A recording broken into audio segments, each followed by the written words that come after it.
Question number 41. A boy standing on a long railroad car throws a ball straight upward. एक बच्चा क्या है बच्चों, एक रेल रोड कार पे वो खड़ा है और वहां से उसने क्या किया, एक बॉल को वर्टिकली अपवर्ड फेंक दिया. Correct. The car is moving on the horizontal road with an acceleration of 1 meter per second square. जो कार का एक्सेलरेशन दिया है वो कितना है, 1 metre per second square. And the projection velocity is in vertically या फिर is in vertical direction and is equal to 9.8 metre per second. तो बॉल को जो हमने वर्टिकल प्रोजेक्ट किया है, ठीक है, स्ट्रेट अपवर्ड फेंका है, वो स्पीड कितनी है, 9.8 metre per second. How far behind the boy will the ball fall on the car. तो यहां पे थोड़ा सा आपको दिमाग लगा के सोचना पड़ेगा. ध्यान से देखना कि ये जो स्पीड दी है ये किसके रिस्पेक्ट में हमें लेना है.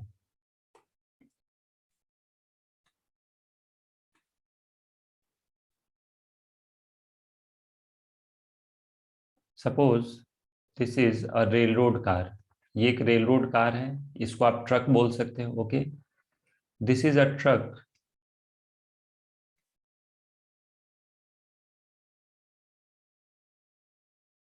ओके बच्चों, और इस ट्रक का एक्सेलरेशन कितना है, क्या बोल सकते हैं हम लोग, what is the acceleration of this truck. इसका एक्सेलरेशन है 1 metre per second square. And let us से कि इसकी कुछ इनिशियल वेलोसिटी है u. करेक्ट, इसकी कुछ इनिशियल वेलोसिटी है u के इक्वल. अब एक बच्चे ने क्या किया, यहां से एक बॉल वर्टिकली ऊपर की तरफ फेंका. ओके, तो सबसे पहले मैं ये लिख देता हूं, एक्सेलरेशन ऑफ कार. कार ही लिखा है, rail road car. Yes. So what is acceleration of car, acceleration of car is 1 metre per second square I cap. अच्छा, what is initial velocity of car, initial velocity of car कुछ भी आप assume कर सकते हो, you I cap assume कर लो. Correct. Next, जो ball है, जब आपने बॉल को फेंका, अब आपको ये समझना है कि ये जो बॉल की वेलोसिटी दी है 9.8 मीटर पर सेकेंड, एक बच्चे ने क्या किया, यहां से एक बॉल को फेंका. बॉल को किधर फेंका, वर्टिकली अपवर्ड डायरेक्शन में. करेक्ट. अब वर्टिकली अपवर्ड डायरेक्शन में जब इसने बॉल को फेंका, तो इसने किसके रिस्पेक्ट में फेंका, वर्टिकली अपवर्ड. ये भी एक क्वेश्चन है, क्योंकि ये तो मेंशन नहीं किया गया ना कि हम ग्राउंड के रिस्पेक्ट में लेंगे ये 9 मीटर पर सेकेंड, या फिर हम लोग ट्रक के रिस्पेक्ट में लेंगे. तो जनरली जब कुछ भी मेंशन नहीं करता है ना, तो हम लोग क्या करते हैं कि ग्राउंड के रिस्पेक्ट में अज्यूम करते हैं कि ये जो स्पीड है ये ग्राउंड के रिस्पेक्ट में होती है, जब भी मेंशन नहीं करे. लेकिन यहाँ पे क्या करना है, क्वेश्चन का लैंग्वेज समझना है. लैंग्वेज नहीं समझोगे तो फिर ये क्वेश्चन गलत हो जाएगा. जैसे आप खुद सोचो, जब आप ट्रेन में जा रहे हो और आपने कोई भी चीज ऊपर फेंकी, तो आप अपने रिस्पेक्ट में फेंकते हो. क्लास में जितने भी क्वेश्चन कराए थे मैंने, उसमें ये मेंशन किया था कि बॉल को ऊपर फेंका विथ रिस्पेक्ट टू ट्रक या विथ रिस्पेक्ट टू कार. लेकिन यहाँ पे ऐसा नहीं दिया है. बस यहाँ पे ये लिखा है कि जो बच्चा है वो यहाँ पे, मान लो एक बच्चा यहाँ पे, the boy is standing on the truck, और इसने क्या किया, एक बॉल को ऐसे ऊपर की तरफ फेंका. तो ये जो वेलोसिटी है अपवर्ड डायरेक्शन में, that is 9.8 metre per second. ये क्वेश्चन में कहीं भी मेंशन नहीं किया गया है कि ये विथ रिस्पेक्ट टू कार लेना है या विथ रिस्पेक्ट टू ग्राउंड. तो यहाँ पे एक एम्बिग्विटी है क्वेश्चन के अंदर. लेकिन फिर भी अगर जो हम लोग कॉमन सेंस लगाए, तो कोई बच्चा बॉल फेंकता है तो वो ये नहीं करेगा कि सब कुछ मेजर कर रहा है कि ऐसा फेंकूं कि ग्राउंड के रिस्पेक्ट में वर्टिकल आ जाए. तो क्वेश्चन के लैंग्वेज से हमें समझना है कि ये जो 9.8 metre per second vertically upward direction है, ये बच्चा अपने रिस्पेक्ट में फेंक रहा है. ओके, या फिर with respect to the car. Logic समझ में आया मैं क्या बोल रहा हूं कि since nothing is mentioned in the problem, या फिर ball is projected ball is projected in upward direction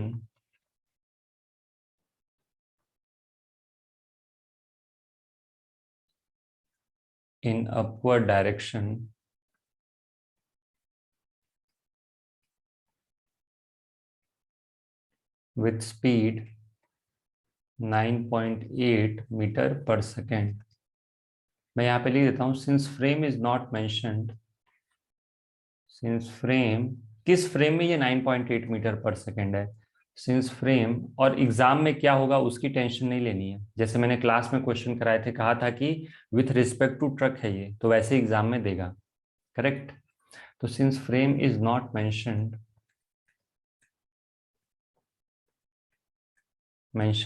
और जब भी फ्रेम मेंशन नहीं किया जाता है बच्चों, तो हमें जो भी वेलोसिटी दिया है वो ग्राउंड के रिस्पेक्ट में अज्यूम करना होता है, लेकिन यहाँ पे ऐसा नहीं कर सकते।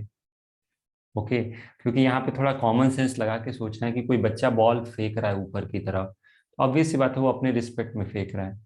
सो since frame is not mentioned, we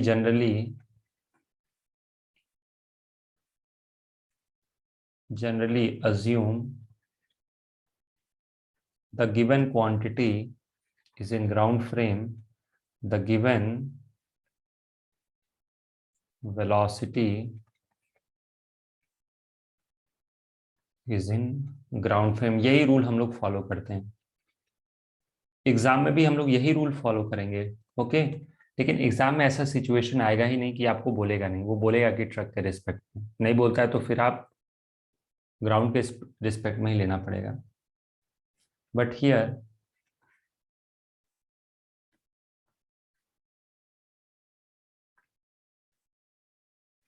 we but here considering the language of problem,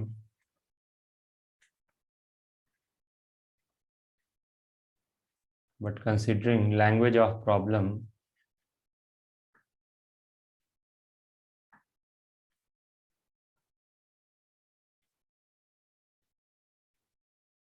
language of problem, we assume 9.8 metre per second with respect to car या फिर with respect to truck, with respect to car। correct। therefore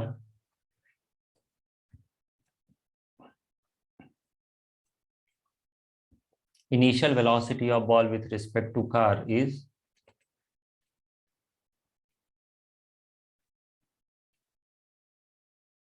कोई भी चीज जब हवा में होती है तो मैंने आपको बताया था कि उसका एक्सेलरेशन क्या होगा, उसका एक्सेलरेशन हो जाएगा 9.8 metre per second square j cap. क्योंकि ये हवा में मूव कर रहा है ना, तो एक्सेलरेशन ऑफ बॉल क्या होगा, -9.8 metre per second square j cap. अच्छा, एक्सेलरेशन ऑफ कार मुझे पता है, what is acceleration of car, 1 metre per second square I cap. So what is acceleration of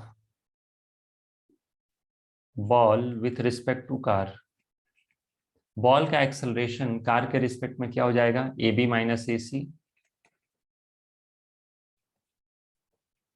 तो this is -9.8 J cap minus I cap, जिसको आप लिख सकते हो minus I cap.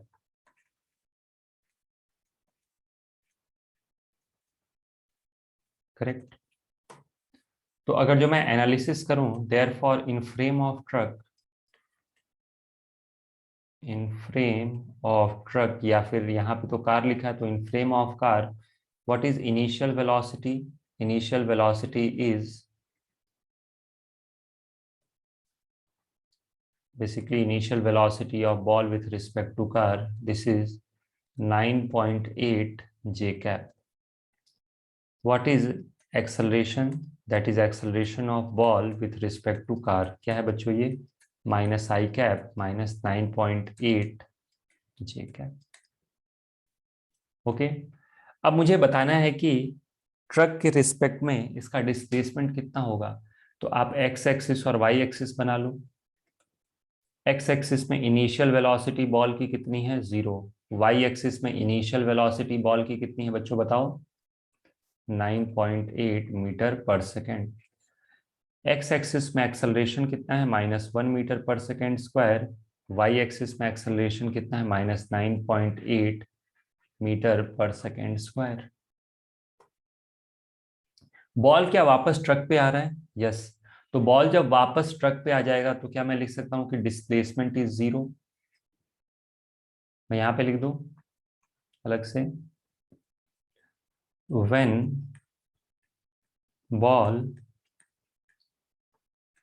Again hits the truck या again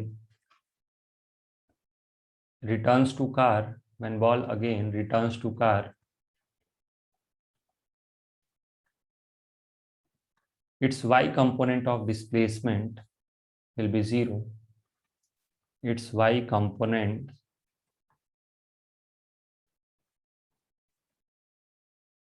of displacement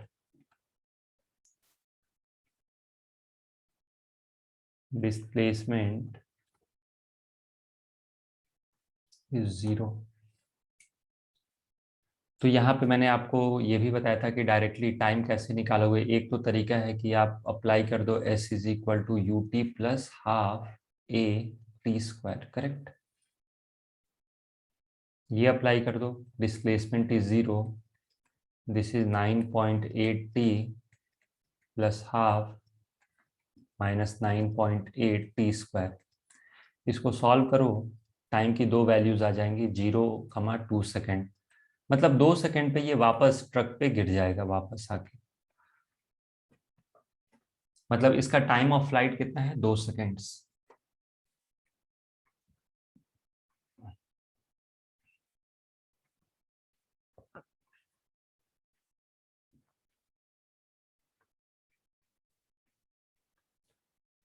x component of displacement क्या लिखोगे?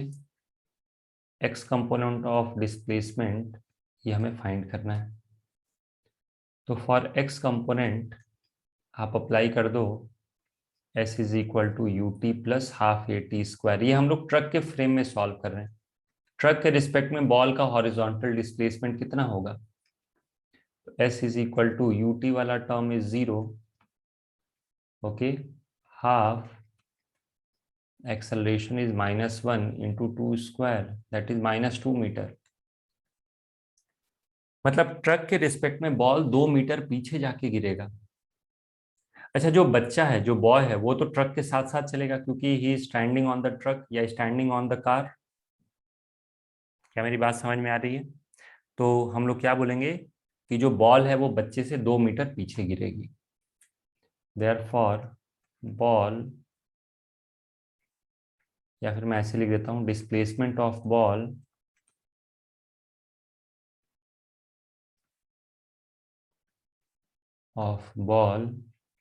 with respect to car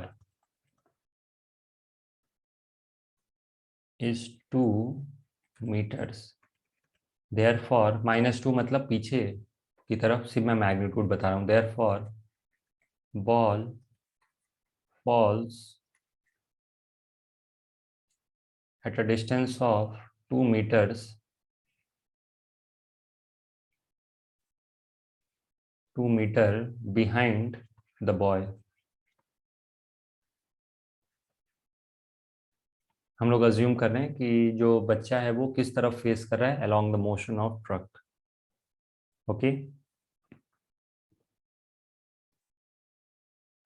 next question number 41।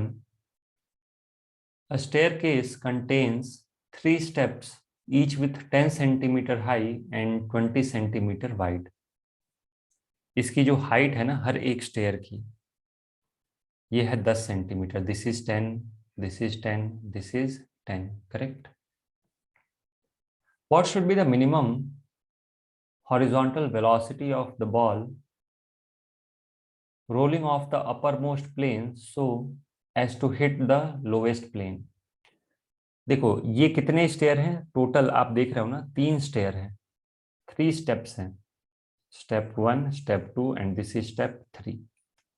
हम लोग चाहते हैं कि ये लोवेस्ट प्लेन यहाँ पे डायरेक्टली आके हिट करे। अच्छा, आप धीरे से फेंकोगे ना तो क्या होगा, पहले यहाँ आएगा, फिर यहाँ, फिर यहाँ। थोड़ा और जोर से फेंकोगे तो यहाँ जाएगा, फिर यहाँ से यहाँ। लेकिन मुझे डायरेक्टली यहाँ पे पहुंचना है, इसको नहीं हिट करना है, इसको नहीं हिट करना है। क्या मेरी बात समझ में आ रही है, मैं क्या बोल रहा हूँ? मुझे डायरेक्टली क्या करना है, इसे हिट करना है। ओके, इसको नहीं हिट करना है, मतलब इसको हिट करने से बचना है। तो क्या मैं बोल सकता हूँ कि जो हमारा क्लोजेस्ट पाथ होगा वो ये होगा, जस्ट इसको स्किप करके निकल जाना है। लॉजिक समझ में आ रहा है बच्चों मैं क्या बोल रहा हूँ? मुझे जस्ट क्या करना है, इसको ऐसे स्किप करके निकलना है ये। अच्छा, इसे ज्यादा वेलोसिटी दोगे तो अच्छा है, ऐसे जाएगा फिर ऐसे जाएगा। लेकिन मिनिमम वेलोसिटी के केस में जस्ट आप कहोगे कि सर बस इसको अगर जो मैं स्किप कर गया, इस पॉइंट को हिट करने से यदि मैं बच गया, तो मैं डायरेक्टली यहाँ पे ऐसे पहुंच जाऊंगा। इससे कम वेलोसिटी होगी और यहाँ पे हिट कर दिया आपने, तो डायरेक्टली आप इस प्लेन पे नहीं पहुंच पाओगे। लॉजिक समझ में आ गया मैं क्या बोल रहा हूँ?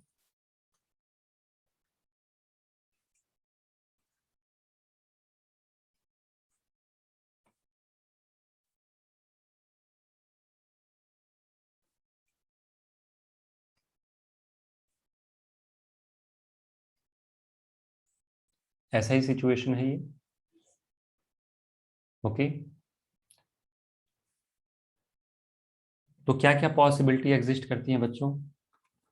ये बॉल है और इसको मैंने ऐसे फेंका, एक तो तरीका है कि बॉल यहाँ जाए, फिर यहाँ जाए, फिर यहाँ जाए। ओके, दूसरा पॉसिबिलिटी क्या है, तो ये तो हमें नहीं कंसीडर करना है, ये गलत है।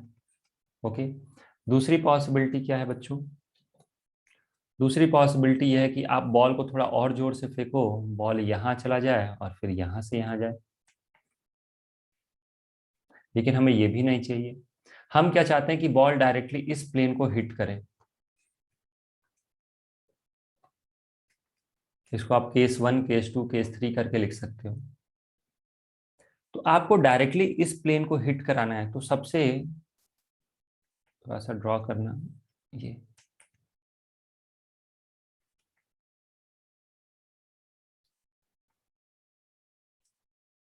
ऐसा। मतलब मुझे जस्ट इस पॉइंट को क्रॉस करके यहाँ पहुंच जाना है, थोड़ा सा गैप होगा। अब वो एग्जैक्ट ड्रॉ करना थोड़ा सा मुश्किल हो रहा है, ऐसा। मैं डायग्राम ही चेंज कर देता हूँ, देखो।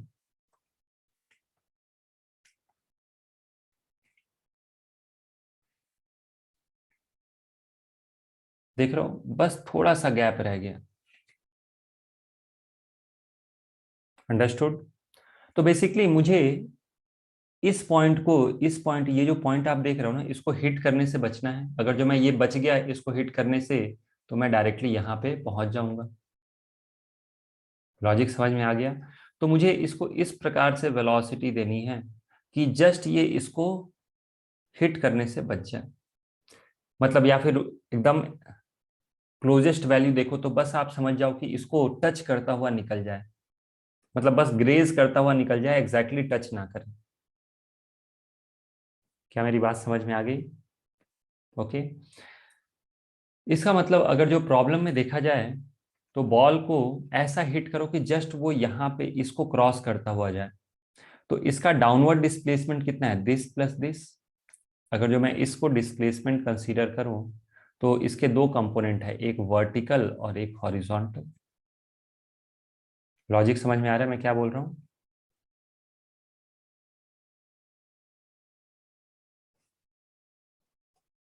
अच्छा, इससे ज्यादा वेलोसिटी दोगे तो क्या होगा? अगर जो और ज्यादा वेलोसिटी दोगे तो क्या होगा? और ज्यादा वेलोसिटी दोगे तो ये बड़े प्यार से यहाँ जाएगा। लेकिन क्वेश्चन में तो हम लोगों से मिनिमम फाइंड करने के लिए बोल रहा है ना। ये भी चलेगा, ये भी चलेगा। ऐसे मैं यहाँ पे लिख देता हूँ कि दिस इज केस 1, ये बिल्कुल नहीं चलेगा। केस 2, ये भी नहीं चलेगा। केस 3, ये चल जाएगा। लेट अस से कि this velocity is v1। Case 4, ये भी चल जाएगा। लेट अस से कि दिस इज वेलोसिटी v2।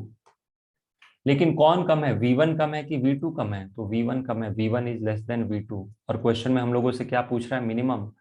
तो मिनिमम स्पीड में काम चलाना है तो ये करना पड़ेगा। तो मैं यहाँ पे लिख देता हूँ कि लेट अस से कि this is point A,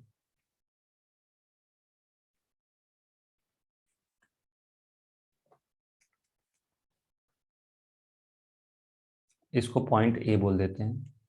okay बच्चों, कि वी हैव टू प्रोजेक्ट या we have to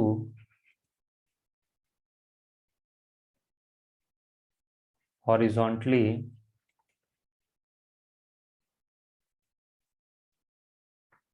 project the ball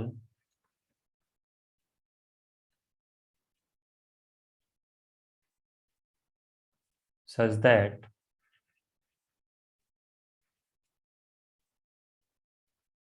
okay, we have to horizontally project the ball such that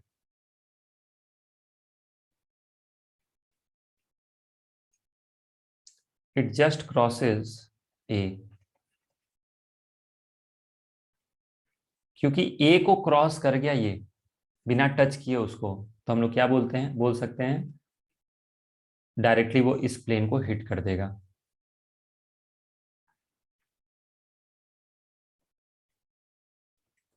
okay, तो बाकी तो कुछ है ही नहीं, क्वेश्चन तो बहुत ही सिंपल है। अब आप क्या करो, आप चाहो तो एक डिस्प्लेसमेंट वेक्टर यहाँ पे ड्रॉ कर सकते हो। मैं आपके लिए ड्रॉ कर देता हूँ, देखो दिस इज, ऐसा नहीं, बॉल का पोजीशन हम लोग यहाँ से अज्यूम करेंगे। बॉल को यहाँ से यहाँ लेके आना, बेसिकली बॉल को हमने यहाँ से प्रोजेक्ट किया। सो what is the displacement vector, this is the displacement vector, correct. इस डिस्प्लेसमेंट वेक्टर के क्या दो कंपोनेंट्स होंगे, एक कंपोनेंट ये हुआ और एक कंपोनेंट ये हुआ।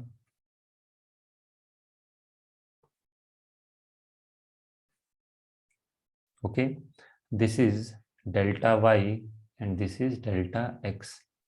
ये 20-20, क्या ये 40 सेंटीमीटर हो जाएगा? डेल्टा एक्स, क्योंकि लेंथ तो कितना है,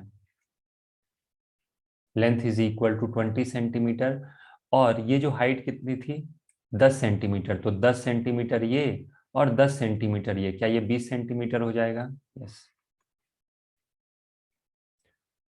और इसको हमने कुछ वेलोसिटी v दिया था, और यही वेलोसिटी बच्चों मुझे फाइंड करना है, करेक्ट। तो x और y एक्सिस बना लो, this is x axis, this is y axis. Initial velocity x direction में कितना है, v। x डायरेक्शन में एक्सेलरेशन कितना होता है, 0। प्रोजेक्टाइल मोशन में ये मैंने कवर किया है। व्हाट इज डिस्प्लेसमेंट, 40 सेंटीमीटर, जिसको तमीज से हम लोग 0.4 मीटर लिख लेंगे, करेक्ट। नेक्स्ट, y डायरेक्शन में इनिशियल वेलोसिटी क्या है, 0। एक्सेलरेशन क्या है, -9.8 metre per second square. Question में क्या 10 बोला है लेने को,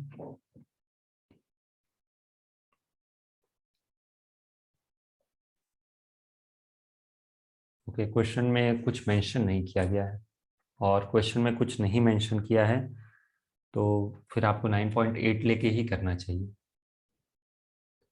तो g is equal to -9.8 metre per second square. Okay, what is displacement in y direction, नीचे की तरफ आ रहा है तो क्या लिखेंगे, -20 centimetre, that is -2, sorry 0.2 metre, correct. तो यहां से सबसे पहले तो मैं इसको यूज करके टाइम निकालूंगा, s is equal to u t plus half a t square. यहाँ पे u वाला टर्म हो जाएगा 0, this is -0.2, this is half -9.8 into t square, correct. तो this is t square is basically 0.4 upon 9.8, okay. तो यहां से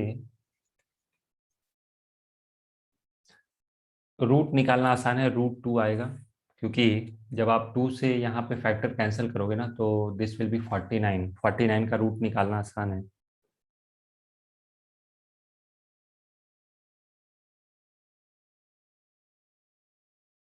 तो ये जो अप्रोक्सीमेट वैल्यू आप देख रहे हो ना, ये कैलकुलेट करना, this will be 0.20।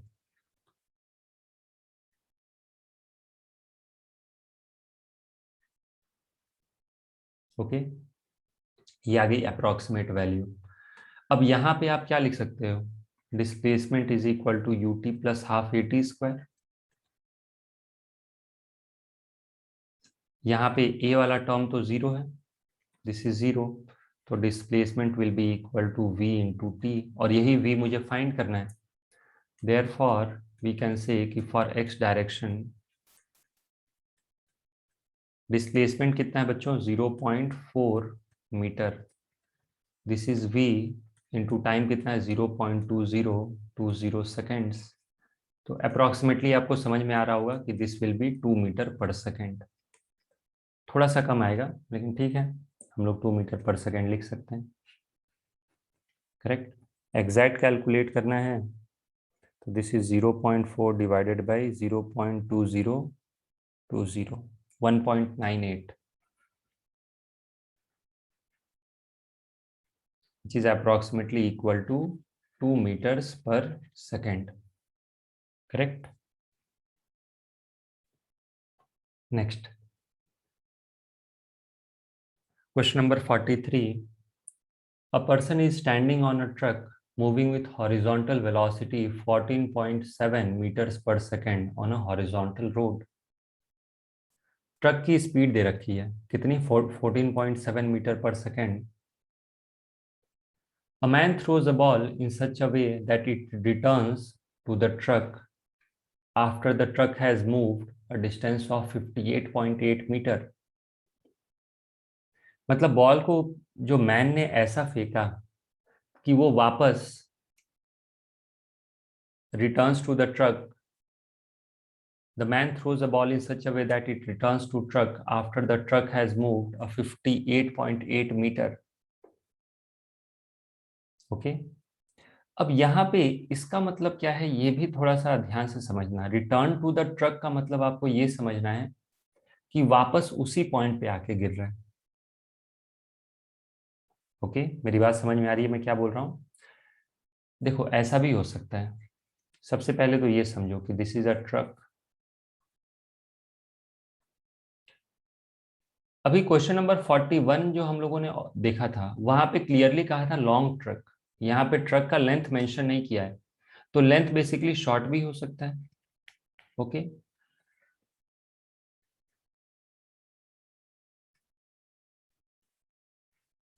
Suppose this is a truck. Okay, अब आपने बॉल को फेंका और बॉल वापस ट्रक पे ही आ गया, तो कुछ बच्चों का इंटरप्रिटेशन हो सकता है कि सर ये इधर भी तो आ सकता है, बॉल बॉल कहीं यहाँ भी तो हिट कर सकता है, जैसे पिछले क्वेश्चन में बॉल पीछे आया था, पिछला मतलब 41 क्वेश्चन नंबर में। ओके, लेकिन यहाँ पे बहुत लॉन्ग ट्रक नहीं कर रहा है, मतलब ट्रक का जो लेंथ है वो कम है, मतलब आपने इधर उधर बॉल को फेंका ना तो बाहर ही चला जाएगा, ये हमें इंटरप्रेट करना है। अब अगेन क्वेश्चन थोड़ा सा एम्बिग्युइटी है, क्वेश्चन में क्या कहना चाहिए कि the man throws a ball such that it returns to the same point of projection on the truck. समझ गए? इसका इंटरप्रिटेशन क्या होना चाहिए, और जब एग्जाम में आएगा तो ऐसा मेंशन करेगा। ओके बच्चों, एग्जाम में ऐसा मेंशन करेगा, फिर भी आप कॉमन सेंस से देखोगे तो तभी क्वेश्चन सॉल्व कर पाओगे जब ये मानोगे कि ये वापस उसी पॉइंट पे आ जाता है, ट्रक भी आगे जाएगा, बॉल भी उतना ही आगे जाएगा, सच दैट कि बॉल वापस प्रोजेक्शन पॉइंट पे ही आ जाता है। Okay,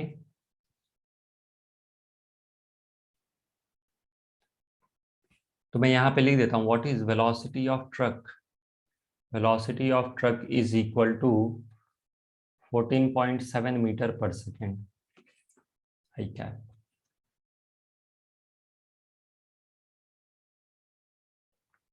correct.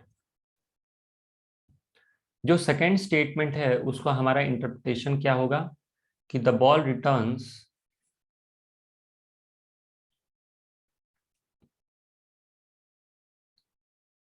ball returns to the same projection point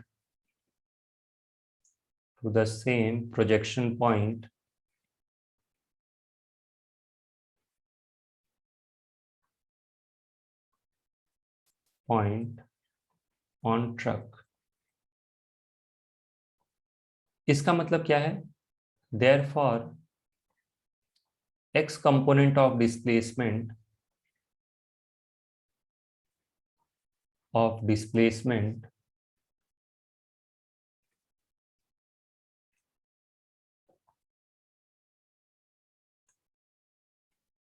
x component of displacement of ball with respect to truck is 0। Truck के रिस्पेक्ट में बॉल का जो डिस्प्लेसमेंट होगा एक्स कंपोनेंट वो जीरो आएगा। एक्चुअली वाई कंपोनेंट भी तो जीरो हो जाएगा लेकिन हॉरिजॉन्टल, या फिर आप ये बोल सकते हो और displacement of x component of displacement of ball and truck are same। x component of displacement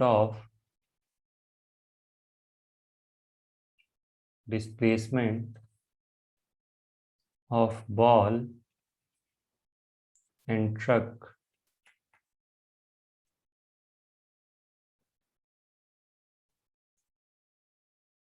तो बॉल जितना आगे जाए ट्रक भी उतना ही आगे जाए, सच दैट बॉल जब वापस गिरे तो ट्रक के उसी पॉइंट पे गिर जाए। इसका फिजिकल इंटरप्रिटेशन मैं दिखाऊं क्या? देखो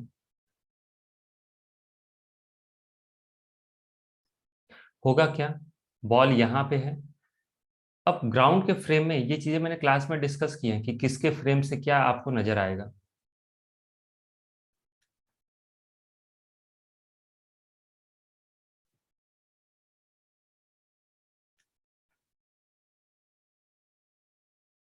ओके, थोड़ी देर बाद क्या होगा, ये जो बॉल है ना, ये बॉल ऐसे जाके ऐसा प्रोजेक्टाइल मोशन करेगा ग्राउंड के फ्रेम से और वापस आके यहाँ पे ट्रक भी उतना ही आगे चला जाएगा।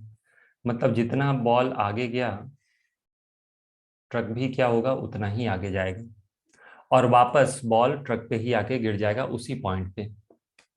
ये तो ग्राउंड के फ्रेम में दिखा। ये जो आप नज़ारा देख रहे हो ना, this is in ground frame.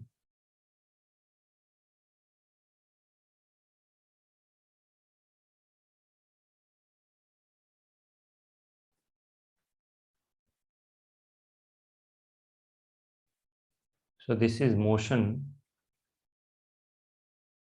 observed from ground frame।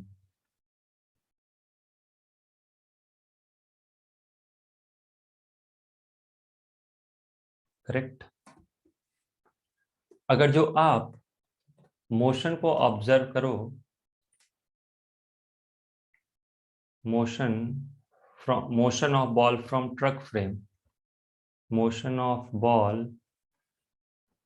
in frame of truck, in frame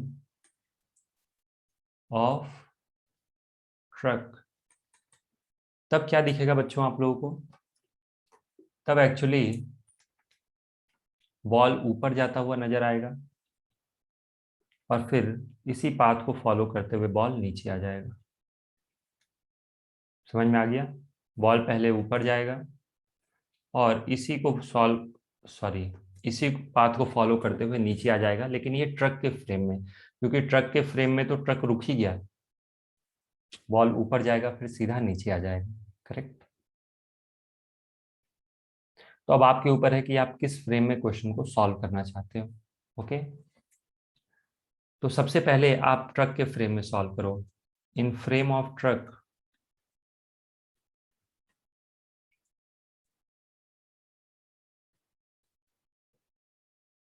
in frame of truck, या फिर हम लोग ग्राउंड के फ्रेम में ही सॉल्व कर लें।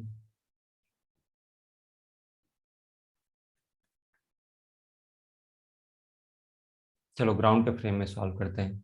इन ग्राउंड फ्रेम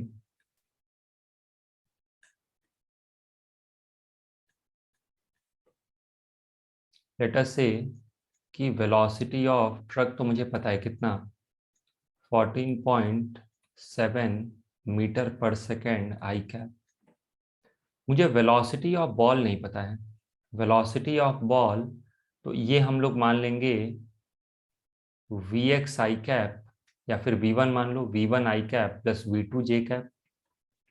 इसी वेलोसिटी से हमने बॉल को, या फिर this is the velocity of ball in ground frame जब हमने इसे प्रोजेक्ट कर दिया। Correct.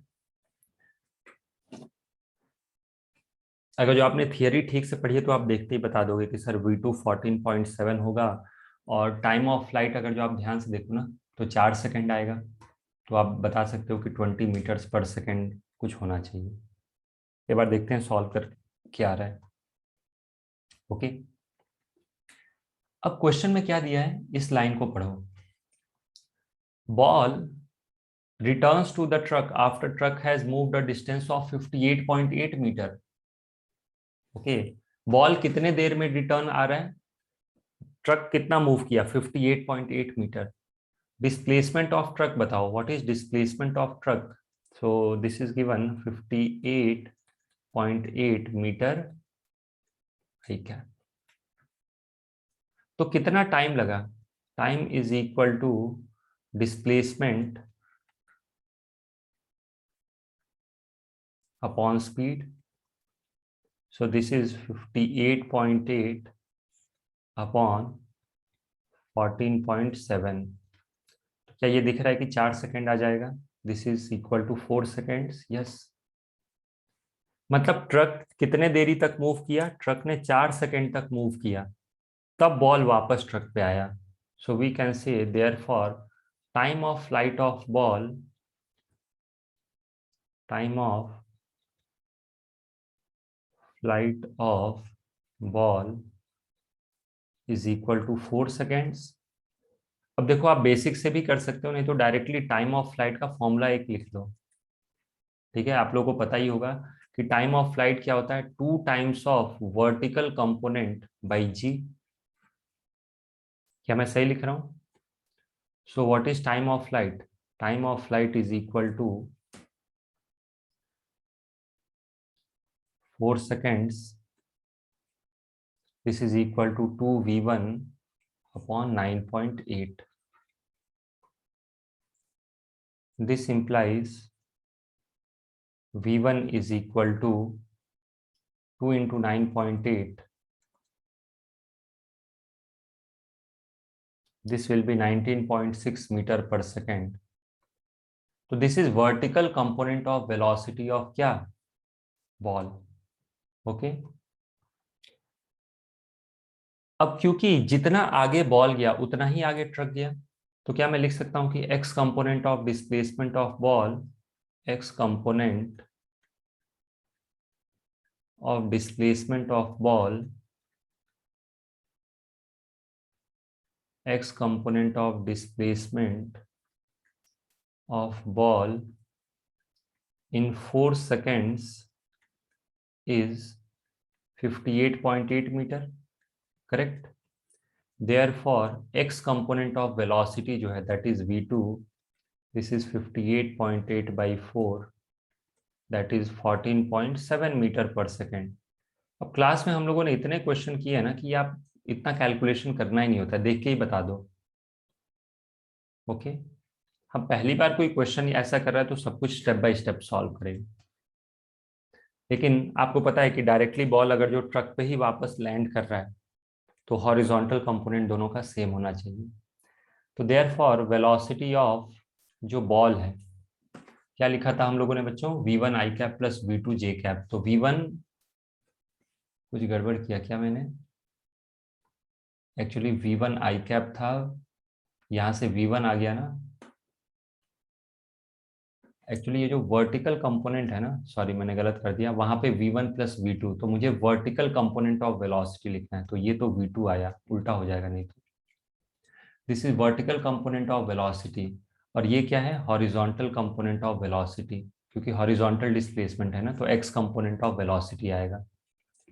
So this is 14.7 metre per second I cap plus 19.6 metre per second J cap. तो this is velocity of ball in ground frame. अब चलो देखते हैं क्वेश्चन क्या पूछा गया है. पहला क्वेश्चन क्या पूछा, find speed and angle of projection as seen from truck as seen from road. तो हमें एक बार ट्रक के रिस्पेक्ट में बताना है. तो पहला मुझे बताना है velocity of ball with respect to truck. तो ये क्या हो जाएगा, this is V B minus V T. What is V B, 14.7 I cap plus 19.6 J cap. What is V T, 14.7 I cap. क्या ये 19.6 जे कैप आ गया. क्लास में ही मैंने बताया था कि अगर जो वापस सेम पॉइंट पे आना है तो बॉल की वेलोसिटी वर्टिकल होनी चाहिए with respect to truck. So therefore velocity is 19.6 metres per second.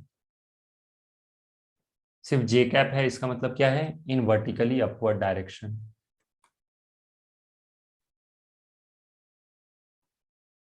In vertically upward direction.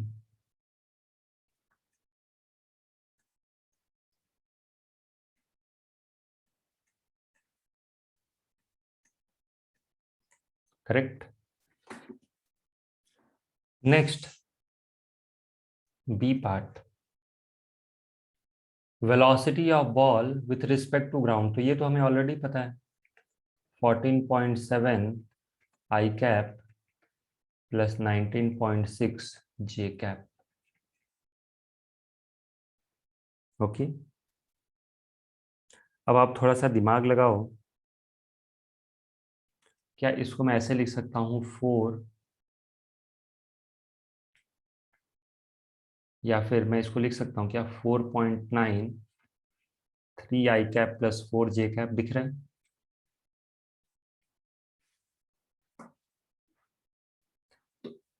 Okay, इसका मैग्नीट्यूड क्या है, what is magnitude of this, 5. इसका मैग्नीट्यूड है 5.